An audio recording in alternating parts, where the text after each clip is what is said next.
انسان 3 تا رحم داره، انسان 3 تا برادر و خواهر داره. 1 خواهر خویشاوندی، برادر و خواهر خویشاوندی، 2 برادر و خواهر همکیش و مسلمان، و 3 برادر و خواهر هم نوع و انسان کافرم باشه. شما میدونید این حصاری که بر غزه ایجاد کردن 3 سال الان، تو این کشتی آزادی 600 نفر بودن تو یک کشتی، حتی یهودی هم بودن، از اروپا بودن. امروز دوباره یک کشتی از ایرلند حرکت کرده برای فک حصار غزه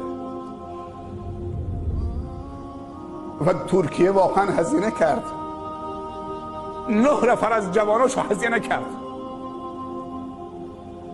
دنیا که الان بلند شده،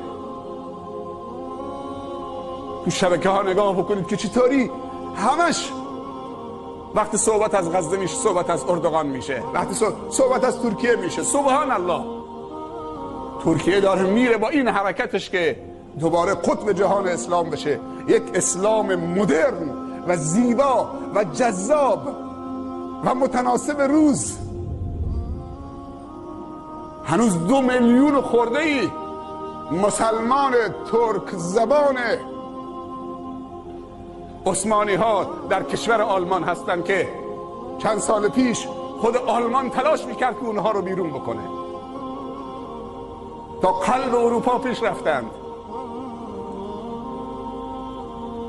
من رمضان گذشته، نه رمضان قبلش، یکی از شبها پخش میکرد سفره افطاری در استانبول و شبکه الجزیره نشون میداد که شهرداری استانبول سالن رو ایجاد کرده بود، افطاری برای عموم، خیلی منظم.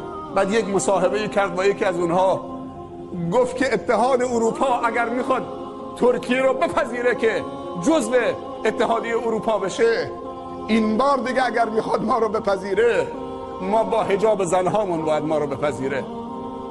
دیگه ما حجاب زنهامون نمیذاریم که خواهش میکنم ما رو بپذیرید، باشه زنهامون بی حجاب باشن. اگر میخواد بپذیره، ما رو با رمضانمون باید بپذیره، با نمازمون، با روزمون، با اخلاقیاتمون باید ما رو بپذیره. جوانای عزیز، خصوصا اکثر این جمع دانشجوها هستن. 4 تا جهاد، 5 تا جهاد داریم. آخر آیه میگه و این الله لمع المحسنین. هر کسی که نیکوکار باشه، نگفته عرب باشه، عجم باشه، حاکم باشه، محکوم باشه، تاجر باشه، فقیر، نه. و این الله لمع المحسنین والذین جاهدوا فینا لنهدینهم سبلنا. و خداوند همراه نیکوکاران است.